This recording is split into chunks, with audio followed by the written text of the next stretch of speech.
Hello students, welcome back to Hindi Mirror channel. सभी students का Hindi mirror पर फिर से स्वागत है। अभी जो हम कंटेंट लेकर आए हैं बीए फिफ्थ सेम के जो स्टूडेंट्स हैं और जो स्टूडेंट्स श्रद्धेय सुमन यूनिवर्सिटी से संबंधित हैं, तो बीए फिफ्थ सेम के जो स्टूडेंट्स हैं, अगर आपने हिंदी सब्जेक्ट को लिया है तो हिंदी सब्जेक्ट का हम कंटेंट लेकर आए हैं जो कि आपके लिए बहुत ही महत्वपूर्ण होने वाला है। श्रद्धेय सुमन के एग्ज़ाम की डेट शीट जल्दी ही आने वाली है, तो सभी स्टूडेंट्स हमसे जुड़ जाइए। और ये जो कंटेंट है आगे के जीवन परिचय के साथ साथ उनकी जो कविता है कलगी बाजरे की, उसका सारा हम जो है कंटेंट आपके लिए लेकर आए हैं। उसके भावार्थ हैं और साथ में उसमें से संबंधित क्वेश्चन आंसर आपको कराएंगे, तो बने रहिए हिंदी मिरर के साथ। सभी स्टूडेंट्स, श्रीदेव सुमन के जो भी स्टूडेंट्स हैं, इस वीडियो को ज़्यादा से ज़्यादा लाइक करें, शेयर करें, जिससे जितने भी फिफ्थ सेम के स्टूडेंट्स हैं अगर उन्होंने हिंदी सब्जेक्ट लिया तो उन तक ये कंटेंट पहुंच जाएगा।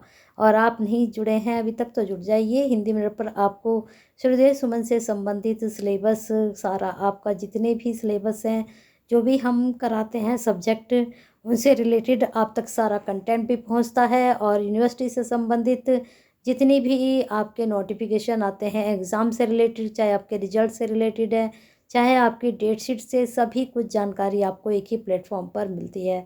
तो चलिए यहाँ पर आपको बता देते हैं आगे का परिचय, जो कि आपकी सेकंड यूनिट से है। सेकंड यूनिट नहीं, सॉरी, सेकंड पेपर से है। फर्स्ट पेपर जो आपका है छायावादी काव्य है और दूसरा जो आपका पेपर है छायावादोत्तर काव्य है। छायावादोत्तर में आपके जो है प्रगतिवाद, प्रयोगवाद, नई कविता, ये सब आपका कंटेंट है। तो सेकंड पेपर का हम ये हिंदी का लेकर आए हैं। इसमें आगे का परिचय पहले देख लेते हैं। आगे का जो उपनाम था वह आगे था, लेकिन इनका जो मूल नाम था वह था सच्चिदानंद हीरानंद वात्स्यायन आगे। इनका जो जन्म हुआ था 7 मार्च 1911 को हुआ था और ये हुआ था कुशीनगर, उत्तर प्रदेश में।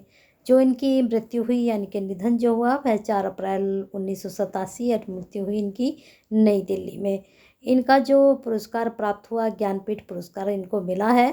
सच्चिदानंद हीरानंद वात्स्यायन आगे का जन्म 7 मार्च 1911 को उत्तर प्रदेश के कसिया, आधुनिक नाम जो है वह कुशीनगर है।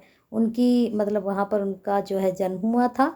उनकी आरंभिक शिक्षा घर पर ही हुई, जहाँ उन्होंने संस्कृत सीखी, फारसी, अंग्रेजी, बांग्ला भाषा, साहित्य की शिक्षा उन्होंने ली। इसके बाद हिंदी साहित्य में उनकी प्रतिष्ठा एक बहुमुखी प्रतिभा संपन्न कवि, संपादक, ललित निबंधकार और उपन्यासकार के रूप में हुई। कवि भी थे, संपादक भी थे, ललित निबंधकार भी थे और उपन्यासकार भी थे। इसके साथ ही उन्होंने अपनी यात्रा वृत्तांत, अनुवाद, आलोचना, संस्मरण, डायरी, विचार, गद्य, नाटक से भी हिंदी साहित्य में समृद्ध किया है। यानी कि इन्होंने कविता के साथ साथ, निबंध के साथ साथ, उपन्यास के साथ साथ इन्होंने यात्रा वृत्तांत भी लिखे हैं, अनुवाद भी लिखे हैं, आलोचना भी लिखी है, संस्मरण भी लिखे हैं, डायरी भी लिखी है, विचार गद्य, नाटक भी लिखे हैं। तो बहुत कुछ इन्होंने लिखा है। आगे देखते हैं। स्नातकोत्तर की शिक्षा के दौरान उनका सक्रिय संपर्क क्रांतिकारी गतिविधियों से हुआ था। वर्ष 1930 में उन्होंने पहली बार गिरफ्तार किया गया। 1930-36 की अवधि उन्होंने विभिन्न कारावासों में गुजारी थी, क्योंकि उस वक्त देश में आज़ादी का माहौल चल रहा था।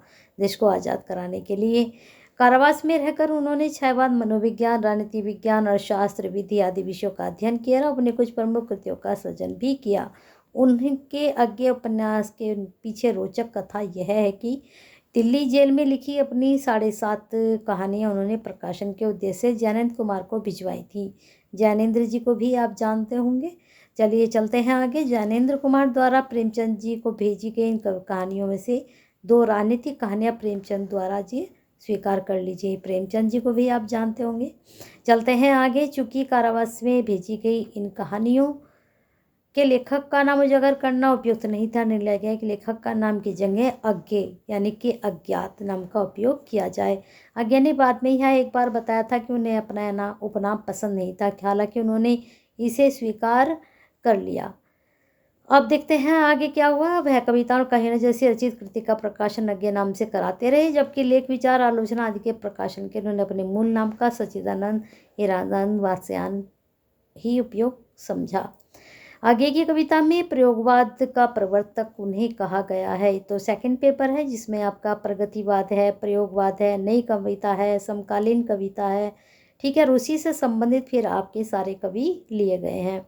उनके संपादन में निकले तार सप्तक और दूसरा सप्तक के प्रयोगवादी काव्य कृतों को देखते हुए इसे एक नई धारा के रूप में चिन्हित किया गया है। इसे पूर्व के काव्य प्रवृत्तियों में छायावाद और प्रगतिवाद की प्रतिक्रिया में उत्पन्न माना गया है, यानी कि इन दोनों के उससे यह प्रगति प्रयोगवाद उत्पन्न हुआ है। आगे की नई कविता धारा का भी पथ प्रदर्शक माना जाता है। इनके संपादन में प्रकाशित दूसरा सप्तक और तीसरा सप्तक के कवि नई कविता के प्रमुख कवियों में शामिल हो गए। प्रमुख जो इनकी कृतियां हैं इसका आप स्क्रीनशॉट ले लीजिए, कौन कौन से सन में कौन कौन सी लिखी गई हैं। ये इनके जो हैं कविता संग्रह हैं सारे, इसके बाद जो हैं इनके कहानी संग्रह हैं सारे, फिर इसके बाद इनके उपन्यास हैं।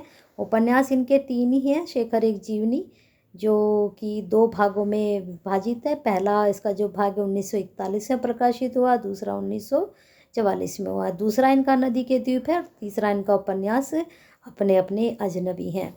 नेक्स्ट इनका यात्रा वृत्तांत है, 2 हैं ये। और निबंध संग्रह देख लीजिए, आलोचना त्रिशंकु और आत्मपेद और अद्यतन है। आपके सिलेबस में कविताएं हैं, आपके सिलेबस में जो कविताएं हैं यहाँ पर उनका जिक्र नहीं है, सिर्फ एक ही कविता यहाँ पर दी गई है आपकी। चलिए देख लेते हैं आगे। डायरी है इनकी भवंती यंत्रा और शाश्वती, विद्या विचार गद्य स्वंत सर है, और उसके बाद नाटक उत्तर प्रियदर्शी है। संपादन इन्होंने किस किस का किया? आधुनिक हिंदी साहित्य निबंध संग्रह, तार सप्तक, दूसरा सप्तक, तीसरा सप्तक, 3 सप्तक इनके द्वारा निकाले गए हैं। 4 सप्तक निकले हैं। चौथे सप्तक का आप मुझे कमेंट बॉक्स में बताएंगे कि चौथे सप्तक के संपादक कौन थे। रूपाम्बरा और इसके बाद विभिन्न पत्रिकाएं इनके द्वारा निकाली गई। कृष्ण दत्त पालीवाल के संपादन में अज्ञ रचनावली के 18 खंडों में उनकी सभी रचनाओं को संकलित करने का प्रयास किया गया है। चलते हैं आगे। अज्ञे के आंगन के पार द्वार के लिए वर्ष 1964 में इन्हें साहित्य अकादमी पुरस्कार दिया गया, और कितनी नाव में कितनी बार के लिए इन्हें 1978 में ज्ञानपीठ पुरस्कार से सम्मानित किया गया। अब देखते हैं कलगी बाजरी जो आपके सिलेबस में है। कलगी बाजरी जो कविता है यह प्रसिद्ध कविताओं में से इनकी एक है, और यह कविता कौन से काव्य संग्रह में है? यह कविता इनके हरी घास में क्षण भर से लिया गया है। इसका प्रकाशन 1949 में हुआ था। इसके बाद उनके अनुसार क्या कहा है उन्होंने इस कविता में कवि ने अपनी प्रेमिका की तुलना तारा, कुमुदनी या चंपे की कली जैसी पुराने प्रतीकों को छोड़कर चिकनी हरी घास और बाजरे की बाली से करते हुए, उनके अनुसार हरी घास और बाजरा प्रेमिका की सुंदरता के निकट है, निकट मानी गई है। आगे उन्होंने कहा है ये दोनों ही चीज़ें शहरवासियों के लिए जूही के फूलों से अधिक महत्वपूर्ण हैं। कवि इन दोनों के सादगी भरी शोभा में इतने प्रभावित हैं कि वे इनके माध्यम से सारी सृष्टि को अपने नज़दीक महसूस करने लगते हैं। आगे जी ने इस कविता के माध्यम से पुराने उपमान को छोड़कर नए उपमानों का प्रयोग किया है। उपमान यहाँ पर आप समझ रहे हैं कि जैसे हम किसी चीज़ का उदाहरण देकर किसी की बड़ाई करते हैं, तो यहाँ पर जो उन्होंने बड़ाई की है वह जूही की कली को ना लेकर इन्होंने कलगी बाजरे से की है। इसके बाद यह कविता मूलतः प्रेम और प्रकृति की अभिव्यक्ति करती है, यानी कि ये प्रकृति को भी दिखाती है और प्रेम को भी दिखाती है। पूरी ये कविता है यहाँ पर, इसको आप देख सकते हैं कलगी बाजरे की। फिर यहाँ पर व्याख्या की गई है इस कविता में। अपनी प्रेमिका की तुलना बाजरे की कलगी करते हुए प्रश्न करते हैं। कभी अपनी प्रेमिका को चिकनी हरी घास या बाजरे की पतली हिलती हुई बाली कहना चाहते हैं। कभी प्रश्न करते हैं कि अगर मैं तुमको लाल होती हुई शाम के समय आकाश में चमकने वाली तारिका या तारा नहीं कहता, मैं तुम्हें शरद ऋतु के सुबह में पाले से ढकी हुई कुमुदिनी नहीं कहता, अभी अभी ताज़ा खिली हुई चंपे की कली भी नहीं कहता, इसका कारण यह नहीं कि मैं तुम्हें प्यार नहीं करता, मेरा प्यार मैला झूठा हो गया है, बल्कि ये सब उपमान अब पुराने और मैले हो गए हैं। यानी कि मैं तुम्हें और किसी तरह की उपमा नहीं दे सकता हूँ। मैं जो तुम्हें उपमा दे रहा हूँ वह इसकी दे रहा हूँ कलगी बाजरे की समान दे रहा हूँ। जिस तरह से वह शुरू में उन्होंने कहा कि जिस तरह से वह हिलती डुलती है वैसे ही तुम भी हो। इसके बाद सभी कवियों ने इन सभी प्रतीकों को कई बार प्रयोग कर लिया, जिससे सभी पुराने हो गए हैं। अब मैं तुम्हें नए उपमान देना चाहता हूँ। कवि अपनी प्रेमिका से प्रश्न करते हैं, क्या तुम इसको पहचानती हो? तुम्हारे करीब, तुम्हारे रूप के निकट, सिर्फ इसलिए इन पुराने उपमानों के साथ कवि ने उनकी तुलना नहीं की है। तुम्हारे इस रूप के जादू के कारण मैं अपने सहज गहरे भाव बोध से प्यार से यह कह रहा हूँ कि अगर मैं तुमसे कहता हूँ कि तुम बिछली हरी घास में लहराती बाजरे की कली हो। हम शहरी लोगों ने पाले हुए बगीचे में जूही के फूलों को लगाया है। हरी घास सृष्टि का विस्तार है। यहाँ समृद्धि, ऐश्वर्य, संपन्नता, शक्ति, सहनशीलता सभी का प्रतीक है। बिछली हुई घास इन संसार के सफलता, सच्चाई, प्यार का प्रतीक है। शरद ऋतु के सांध्य के समय तुम्हें सोने आकाश पर डोलती हुई बाजरे की कलगी उस जूही के फूलों से सुंदर है। जब जब मैं घास बाजरे की कलगी को देखता हूँ तो सचमुच से संपूर्ण संसार वीरान होता हुआ दिखाई देता है। इस संस्कृति का समापन और भी सिमटा हुआ प्रतीत होने लगता है और तुम्हें स्वयं को अकेले ही समर्पित कर देता हूँ। कवि कहते हैं कि शब्द जादू है, इससे अपनी भावनाओं की अभिव्यक्ति मिलती है। कवि अपनी प्रेयसी से प्रश्न करते हैं, क्या संपूर्ण कुछ नहीं है?